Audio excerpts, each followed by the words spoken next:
mexicanas, mexicanos, integrantes de las Fuerzas Armadas, a sus familias, a todo el pueblo de México.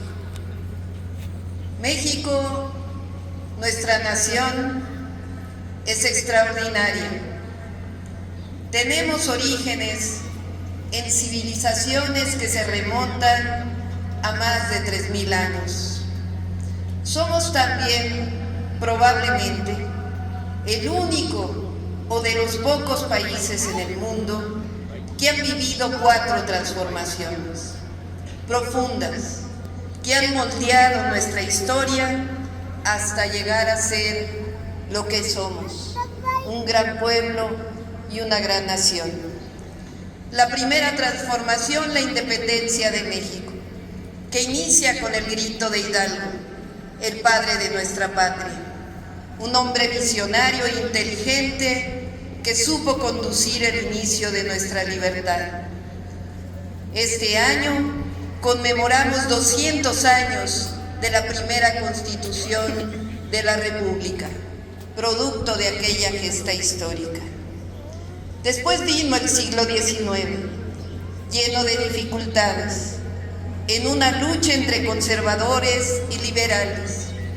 Vivimos la invasión de los Estados Unidos, en la que perdimos la mitad del territorio, la invasión francesa que pretendía instaurar una monarquía y convertirnos en protectorado.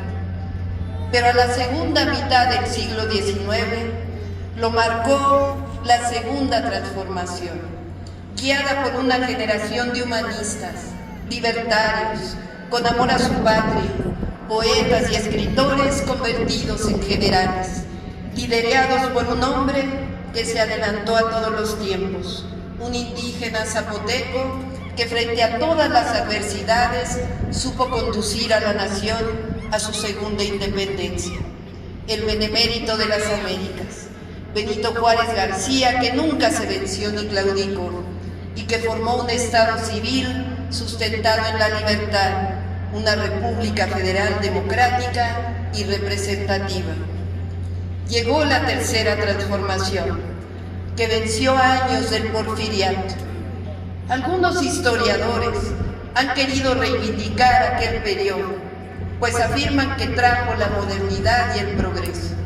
Pero no hay desarrollo que pueda justificarse si está basado en el terror, en las matanzas, en las guerras de exterminio a la población indígena, en el despojo y la entrega de bienes nacionales, amistades y extranjeros. Eso fue el porfiriato. Por eso surgió la Revolución Mexicana, con precursores inteligentes, valientes y sensibles como Catarino Garza y los hermanos Flores Magón, y gestas sociales como las huelgas de Cananea y Río Blanco. En 1908, Francisco I. Madero escribe sobre la sucesión presidencial y decide en 1910 postularse a la presidencia contra el régimen de Porfirio Díaz, que había prometido en aquel entonces no reelegirse. Bajo el grito de sufragio efectivo, no reelección, encabezó a un pueblo harto de las injusticias y los autoritarismos. Fue encarcelado junto a miles.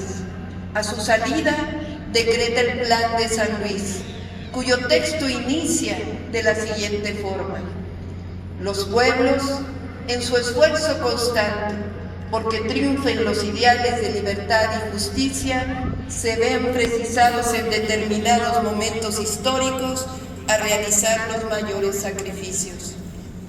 Ha llegado, decía Madero, uno de esos momentos, una tiranía que los mexicanos no estábamos acostumbrados a sufrir.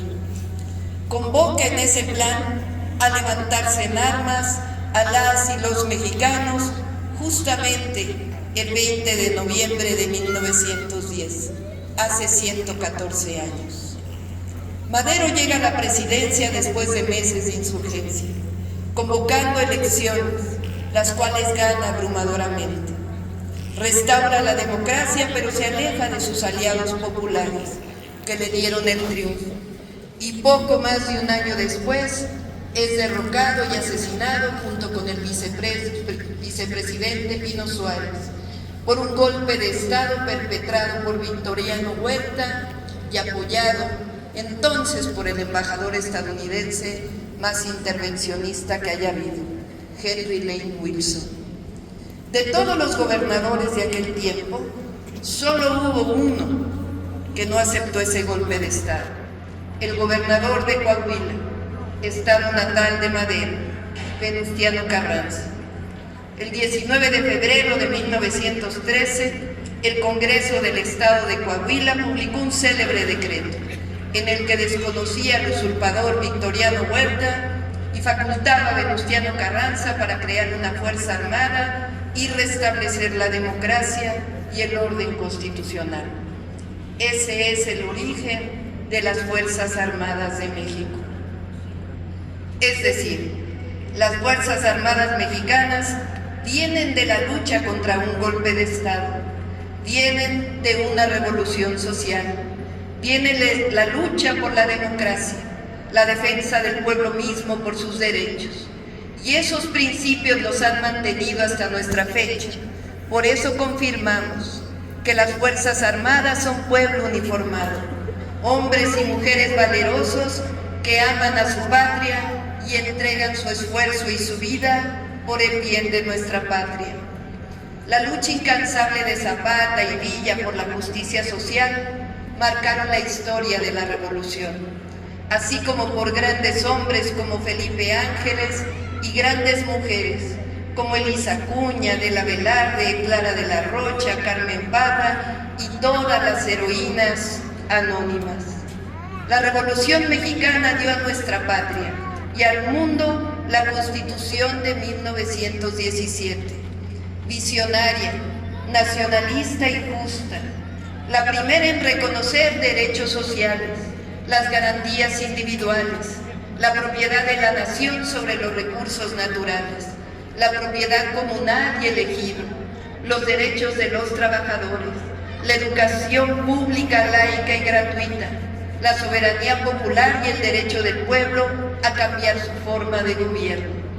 Muchos de los anhelos de la revolución no fueron cumplidos hasta que llegó el general Lázaro Cárdenas del Río, hombre joven, sencillo, revolucionario, con un profundo amor por el pueblo y por la justicia, que estableció las bases de la independencia económica de México. La historia siguió su camino. Entre 1983 y el 2018 se instauró en México el llamado modelo neoliberal, que cambió la Constitución de 1917 para ir entregando nuevamente los bienes de la nación a unos cuantos privados y extranjeros. Los gobiernos, nuevamente como en el Porfiriato, estuvieron al servicio de unos cuantos. Se empobreció a nuestro pueblo, aumentaron las desigualdades y la violencia. Pero en 2018, de forma mayoritaria, por la vía pacífica y electoral, el pueblo dispuso iniciar una nueva historia, la cuarta transformación de la vida pública de México. Nuestro modelo ha tenido como base erradicar la corrupción y los privilegios, liberar esos recursos para atender las necesidades de la mayoría del pueblo y mejorar los ingresos de los trabajadores. Con ello ha disminuido la pobreza y las desigualdades, y hay una ruta de desarrollo con prosperidad compartida para nuestro país. Esa nueva historia, la cuarta transformación, la inició el presidente Andrés Manuel López Obrador. Hoy vivimos el segundo piso de la cuarta transformación. Se sustenta en la consolidación de la justicia, de la democracia, de las libertades, para alcanzar a plenitud la felicidad de nuestro pueblo. Continúan y se amplían los programas del bienestar, las escuelas, las universidades, el sistema de salud. El próximo año inicia, junto con el Ejército, con la Marina, la construcción de nuevos trenes de pasajeros, carreteras, obras de agua potable, se generan empleos mejor pagados, se construye paz todos los días y hay un ambiente propicio para la inversión. Estamos recuperando además el sentido social de la Constitución de 1917. Se aprobó la reforma constitucional para que sean elegidos por el pueblo las y los jueces, magistrados y ministros de la Suprema Corte de Justicia de la Nación.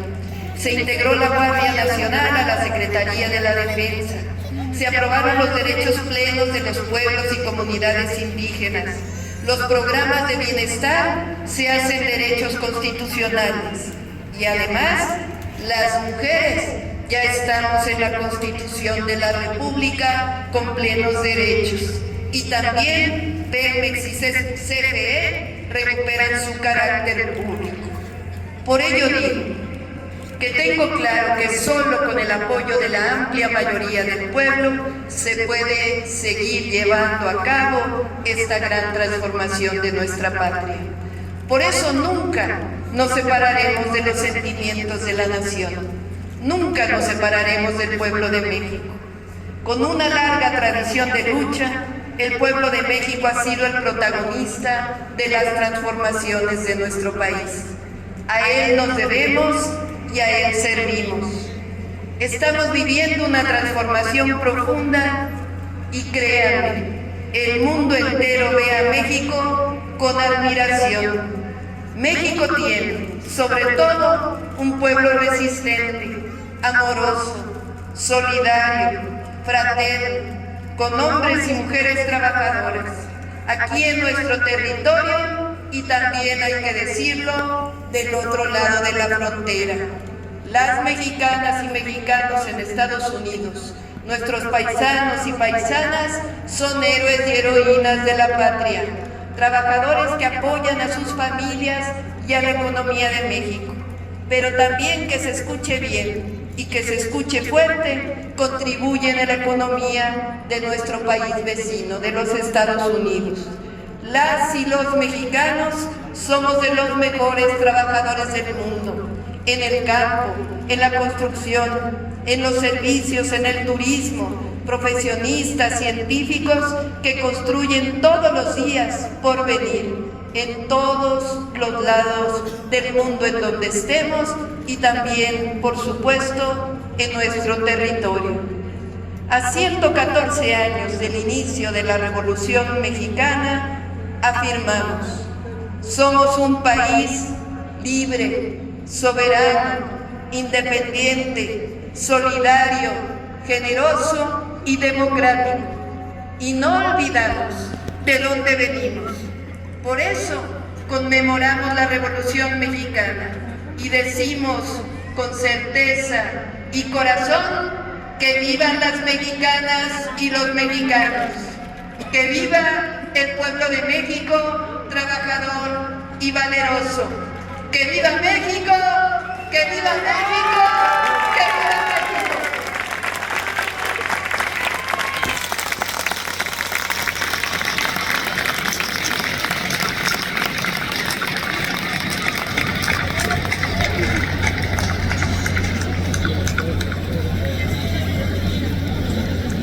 Escuchemos a las bandas de música.